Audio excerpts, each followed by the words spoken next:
The candidate. When a philosopher adopted as the basis for a new apocalypse of human wisdom the axiom, "I think, therefore I am," in a measure he altered unconsciously, from the standpoint of Christian revelation, the old conception of the Supreme Being. "I am that I am," said the being of beings of Moses. "I am he who thinks," says the man of Descartes, and to think being to speak inwardly, such a one may affirm, like the God of St. John the Evangelist, "I am he in whom and by whom the word manifests in principio eris verbum." Now, what is this principle? It is a groundwork of speech, it is a reason for the existence of the word. The essence of the word is in the principle is that which is. Intelligence is a principle which speaks. What further is intellectual light? It is speech. What is revelation? It is speech also. Being is the principle, speech is the means, and the plenitude or development and perfection of being is the end. To speak is to create. But to say, "I think, therefore I exist," is to argue from consequence to principle, and certain contradictions which have been adduced by a great writer, Lamennais, have proved abundantly the philosophical unsoundness of this method. "I am, therefore something exists" might seem to be a more primitive and simple foundation for experimental philosophy. "I am, therefore being exists. Ego sum qui sum," such is the first revelation of God in man and of man in the world, while it is also the first axiom of occult philosophy. XVXWCXVX. Being is being. Hence this philosophy, having that which is for its principle, can be in no sense hypothesis or guesswork. Mercurius Trismegistus begins his admirable symbol known under the name of the Emerald Table, by this threefold affirmation: "It is true, it is certain without error, it is of all truth." Thus, in physics, the true confirmed by experience; in philosophy, certitude purged from any alloy of error; in the domain of religion or the infinite, absolute truth indicated by analogy. Such are the first necessities of true science, and magic only can impart these to its adepts.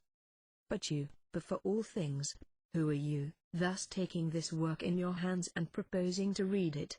On the pediment of a temple consecrated by antiquity to the God of Light was an inscription of 2 words, "Know thyself." I impress the same counsel on every man when he seeks to approach science.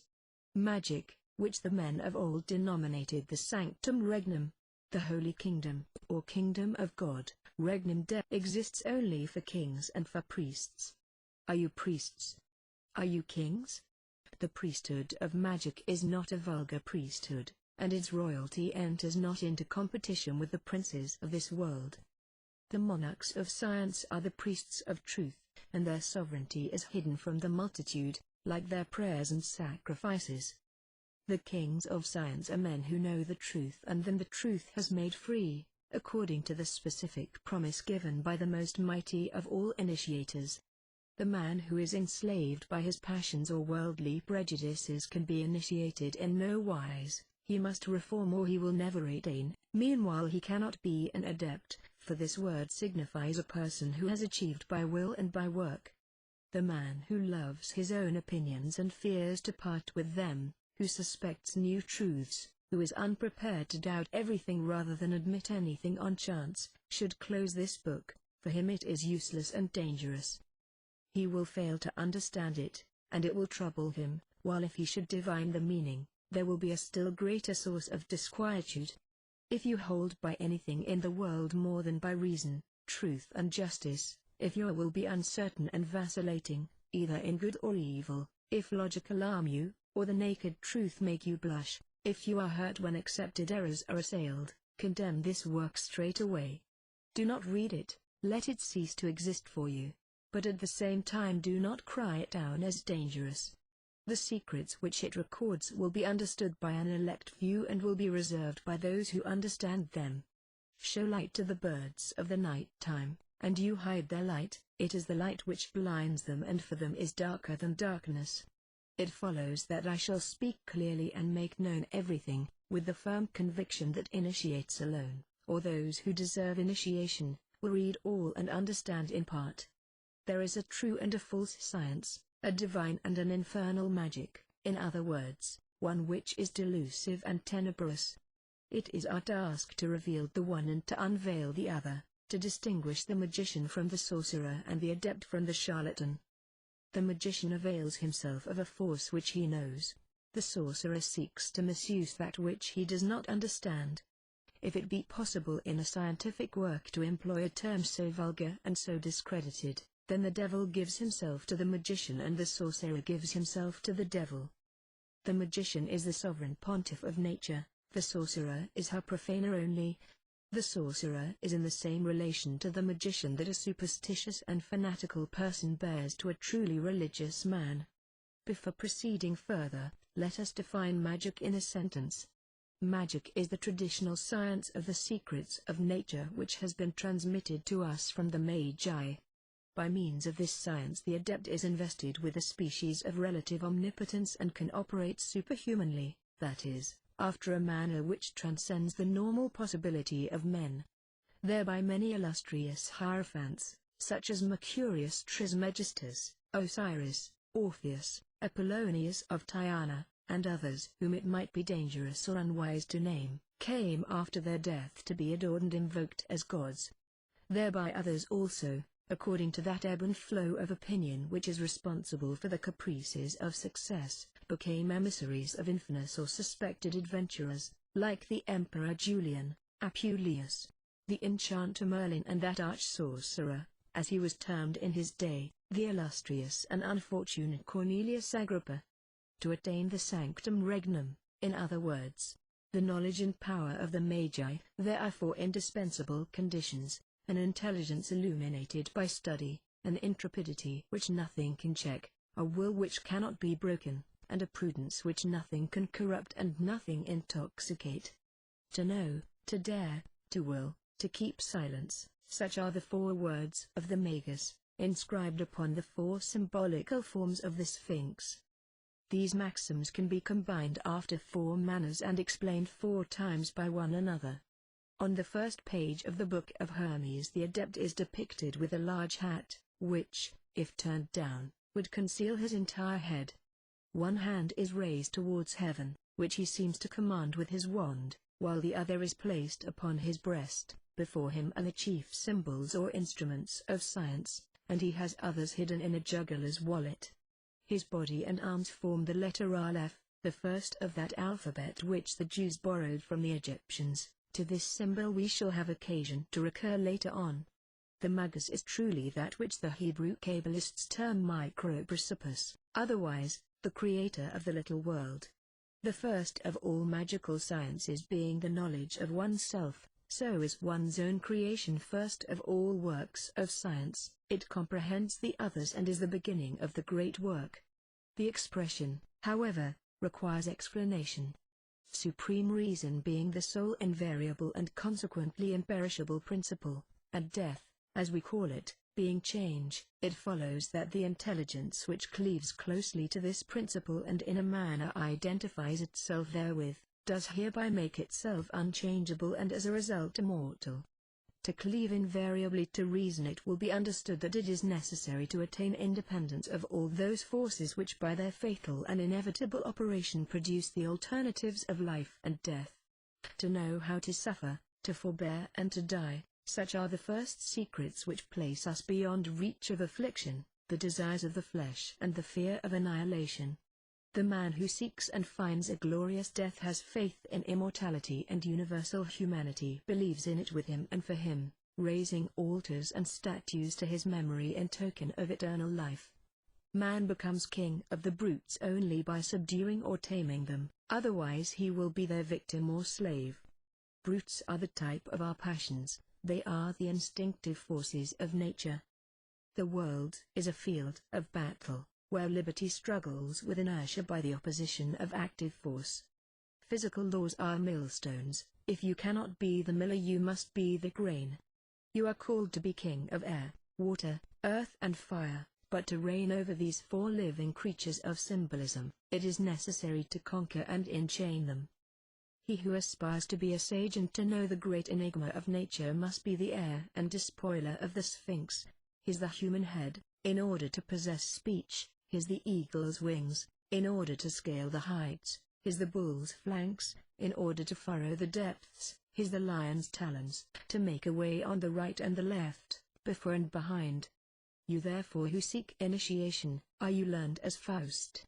Are you insensible as Job? No, is it not so? But you may become like unto both if you choose. Have you overcome the vortices of vague thoughts? Are you without indecision or capriciousness? Do you consent to pleasure only when you will, and do you wish for it only when you should? No, is it not so? Not at least invariably, but this may come to pass if you choose. The Sphinx has not only a man's head, it has woman's breasts. Do you know how to resist feminine charms? No, is it not so? And you laugh outright in replying, parading your moral weakness for the glorification of your physical and vital force. Be it so, I allow you to render this homage to the ass of Stern or Apuleius. The ass has its merit, I agree, it was consecrated to Priapus as was the goat to the god of Mendes. But take it for what it is worth, and decide whether ass or man shall be master. He alone can possess truly the pleasure of love who has conquered the love of pleasure. To be able and to forbear is to be twice able. Woman enchains you by your desires, master your desires and you will enchain her. The greatest injury that can be inflicted on a man is to call him a coward. Now, what is a cowardly person? One who neglects his moral dignity in order to obey blindly the instincts of nature. As a fact, in the presence of danger it is natural to be afraid and seek flight. Why, then, is it shameful? Because honor has erected it into a law that we must prefer our duty to our inclinations or fears. What is honor from this point of view? It is a universal presentience of immortality and appreciation of the means which can lead to it. The last trophy which a man can win from death is to triumph over the appetite for life, not by despair but by a more exalted hope, which is contained in faith, for all that is noble and honest, by the undivided consent of the world. To learn self-conquest is therefore to learn life, and the austerities of Stoicism were no vain parade of freedom. To yield to the forces of nature is to follow the stream of collective life and to be the slave of secondary causes. To resist and subdue nature is to make for oneself a personal and imperishable life, it is to break free from the vicissitudes of life and death. Every man who is prepared to die rather than renounce truth and justice is most truly living, for immortality abides in his soul. To find or to form such men was the end of all ancient initiations. Pythagoras disciplined his pupils by silence and all kinds of self-denial. Candidates in Egypt were tried by the four elements, and we know the self-inflicted austerities of fakirs and Brahmins in India for attaining the kingdom of free will and divine independence. All macerations of asceticism are borrowed from the initiations of the ancient mysteries. They have ceased because those qualified for initiation, no longer finding initiators, and the leaders of conscience becoming in the lapse of time as uninstructed as the vulgar. The blind have grown weary of following the blind, and no one has cared to pass through ordeals the end of which was only in doubt and despair. The path of light was lost. To succeed in performing something we must know that which it is proposed to do, or at least must have faith in someone who does know it. But shall I stake my life on a venture, or follow someone at chance who himself cannot see where he is going? We must not set out rashly along the path of the transcendental sciences, but, once started, we must reach the end or perish. To doubt is to lose one's reason, to pause is to fall, to recoil is to plunge into an abyss. You, therefore, who are undertaking the study of this book, if you persevere to the end and understand it, you will be either a monarch or madman. Do what you will with the volume, you will be unable to despise or to forget it. If you are pure, it will be your light; if strong, your arm; if holy, your religion; if wise, the rule of your wisdom. But if you are wicked, for you it will be an infernal torch, it will lacerate your breast like a poniard, it will rankle in your memory like a remorse, it will people your imagination with chimeras, and will drive you through folly to despair. You will endeavor to laugh at it, and will only gnash your teeth. It will be like the file in the fable which the serpent tried to bite, but it destroyed all his teeth. Let us now enter on the series of initiations. I have said that revelation is the word. As a fact, the word, or speech, is the veil of being and the characteristic sign of life. Every form is the veil of the word, because the idea which is the mother of the word is the sole reason for the existence of forms. Every figure is a character, every character derives from and returns into a word. For this reason the ancient sages, of whom Trismegistus is the organ, formulated their sole dogma in these terms: that which is above is like unto that which is below, and that which is below unto that which is above. In other words, the form is proportional to the idea, the shadow is the measure of the body calculated in its relation to the luminous ray, the scabbard is as deep as the sword is long, the negation is in proportion to the contrary affirmation. Production is equal to destruction in the movement which preserves life, and there is no point in infinite extension which may not be regarded as the center of a circle having an expanding circumference receding indefinitely into space. Every individuality is therefore indefinitely perfectible, since the moral order is analogous to the physical, and since we cannot conceive any point as unable to dilate, increase and radiate in a philosophically unlimited circle. What can be affirmed of the soul in its totality may be affirmed of each faculty of the soul. The intelligence and will of man are instruments of incalculable power and capacity. But intelligence and will possess as their helpmate and instrument a faculty which is too imperfectly known, the omnipotence of which belongs exclusively to the domain of magic. I speak of the imagination, which the Kabbalists term the diaphane or translucid. Imagination, in effect, is like the soul's eye, therein forms are outlined and preserved, thereby we behold the reflections of the invisible world, it is the glass of visions and the apparatus of magical life. By its intervention we heal diseases, modify the seasons, warn off death from the living and raise the dead to life, because it is the imagination which exalts will and gives it power over the universal agent. Imagination determines the shape of the child in its mother's womb and decides the destiny of men, it lends wings to contagion and directs the arms of warfare. Are you exposed in battle? Believe yourself to be invulnerable like Achilles, and you will be so, says Paracelsus. Fear attracts bullets, but they are repelled by courage. It is well known that persons with amputated limbs feel pain in the vicinity of members which they possess no longer. Paracelsus operated upon living blood by medicating the product of a bleeding. He cured headache at a distance by treating hair cut from the patient. By the science of the theoretical unity and solidarity between all parts of the body, he anticipated and outstripped the theories, or rather experiences, of our most celebrated magnetists.